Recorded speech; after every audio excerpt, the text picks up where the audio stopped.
Selamat pagi semua, salam sehat. Bertemu bersama Ibu Yasti Ginting lagi anak dalam pembelajaran geografi. Ayo semangat dan tetap semangat. Nah, adapun materi kita hari ini nakku yaitu tentang pola keruangan kota. Ya, jadi silahkan kamu simak video berikut ini. Tetap fokus dan konsentrasi. Sebelum membahas terlalu jauh, kita harus tahu dulu apa itu kota. Kawasan perkotaan adalah wilayah yang mempunyai kegiatan utama bukan pertanian, dengan susunan fungsi kawasan sebagai tempat permukiman perkotaan, permusatan, dan distribusi pelayanan jasa pemerintah, pelayanan sosial, dan kegiatan ekonomi. Paham ya nak? Kawasan perkotaan memiliki tingkat kepadatan penduduk yang tinggi. Hal ini dicirikan dengan banyaknya lahan untuk pemukiman dan bangunan. Selanjutnya, kriteria dan bentuk kawasan perkotaan adalah memiliki karakteristik kegiatan utama budidaya bukan pertanian atau mata pencarian penduduknya terutama di bidang industri, perdagangan, dan jasa. Itu dia berdasarkan kriteria dan bentuk kawasan perkotaannya nak, paham ya? Selanjutnya yang kita lihat adalah unsur dan karakteristik kota. Nah, kota memiliki ruang pemukiman, yang kedua jalur transportasi, yang ketiga kegiatan ekonomi, dan yang keempat infrastruktur jasa. Ya, dapat juga kamu lihat dan pahami di gambar yang ibu sudah tunjukkannya nak. Selanjutnya yaitu klasifikasi kota. Nah, di mana klasifikasi kota ini terbagi atas dua. Yang pertama berdasarkan jumlah penduduknya, yang kedua berdasarkan fungsinya. Nah, kita akan bahas satu persatu. Tetap fokus ya nak. Yang pertama berdasarkan jumlah penduduknya. Nah, dapat kamu lihat di slide kita ya anakku. Nah, di sana kota kecil itu berkisar dari 20 sampai lebih kurang 100 orang. Sedangkan kota sedang dia itu ada 50 orang sampai 500. Sedangkan kota besar ada 500 sampai 1 juta.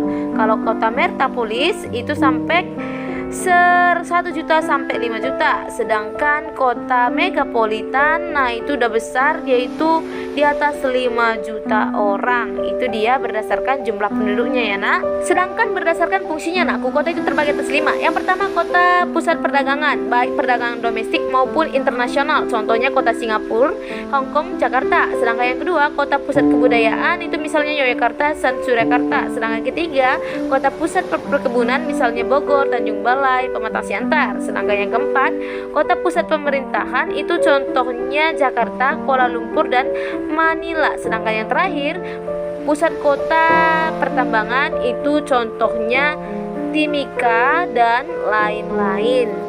Baik, selanjutnya nakku kita bahas tahap perkembangan kota. Dia itu ada dua ya. Yang pertama berdasarkan macam bangunannya, dan yang kedua berdasarkan perkembangannya ya. Tetap kamu perhatikannya nak. Berdasarkan macam bangunannya nak, dia terbagi atas 4. Nah, dapat kamu perhatikan di slide kita, dan kita akan bahas satu persatu ya. Yang pertama adalah stadia inverter. Nah, ini adalah pada tahap ini tidak ada pemisah antara tempat tinggal dan wilayah komersial. Nah, toko dan rumah masih menjadi satu. Selain itu juga tidak ada pemisah antara daerah miskin dan daerah yang kaya. Jadi secara umum kota tersebut belum teratur. Selanjutnya yaitu stadia Juvenile. Nah, pada tahap ini perumahan-perumahan yang sudah tua terdesak oleh rumah-rumah baru. Sudah tampak pemisah antara rumah tempat tinggal dengan toko ataupun perusahaan. Selanjutnya yaitu stadia Mature. Nah, ini adalah pada tahap ini banyak tumbuhan area-area baru, misalnya kawasan industri, perdagangan, serta pertumbuhan yang telah direncanakan dengan baik. Dan yang terakhir ada stadia Senile, itu pada tahap ini tampak terjadi kemunduran dalam berbagai aktivitas kehidupan. Tahap ini disebabkan karena tidak ada pemeliharaan yang baik dari segi politik dan ekonomi yang menyebabkan kemunduran kota. Nah, sedangkan berdasarkan perkembangannya nakku, kota itu terbagi atas 6. Yang pertama ada dia Eopolis, yang kedua ada polis, yang ketiga ada dia metropolis, yang keempat ada megapolis, yang kelima ada dia Trianopolis, yang keenam ada dia nekropolis.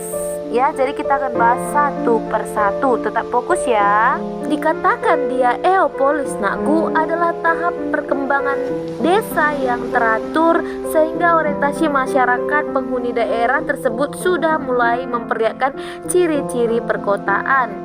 Tahap ini merupakan peralihan dari pola kehidupan desa yang tradisional ke arah kehidupan kota.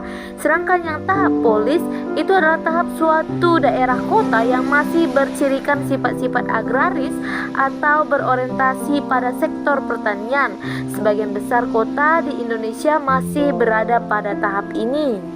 Selanjutnya adalah tahap metropolis ya, metropolis ya. Nah, ini adalah kelanjutan dari tahap polis. Tahap ini ditandai oleh orientasi kehidupan ekonomi sebagian besar penduduknya yang mengarah ke sektor industri. Kota-kota di Indonesia yang tergolong metropolis adalah Jakarta, Bandung, dan Surabaya. Dan tahap selanjutnya yaitu tahap megapolis. Nah, ini adalah tahap suatu wilayah perkotaan yang ukurnya sangat besar, biasanya terdiri dari beberapa kota metropolis yang masih satu sehingga membentuk jalur perkotaan. Selanjutnya adalah tahap Trianopolis. Nah, ini adalah tahap kota yang kehidupannya sudah mengalami kekacauan, kemacetan-kemacetan, kejahatan, dan kriminalitas yang sudah bisa terjadi. Sedangkan yang terakhir adalah tahap Nekropolis. Nah, ini adalah tahap perkembangan kota yang perkembangan kotanya menuju ke arah kematian. Nah, selanjutnya kita bahas nakku yaitu pola keruangan kota. Nah, dikatakan dia pola keruangan kota adalah distribusi peruntukan ruang dalam suatu wilayah yang meliputi peruntukan ruang untuk fungsi lindung dan fungsi budidaya. Paham ya? Nah, pola keruangan kota nakku ada dia itu teori konsentris, yang kedua teori sektoral, dan ketiga ada teori inti ganda. Nah, selanjutnya kita akan bahas satu persatu ya. Harapan ibu kamu tetap fokus dan konsentrasi anakku ya. Yang pertama adalah teori konsentris. Nah, itu adalah pola penggunaan lahan perkotaan berkembang secara konsentris atau melingkar dimulai dari pusatnya.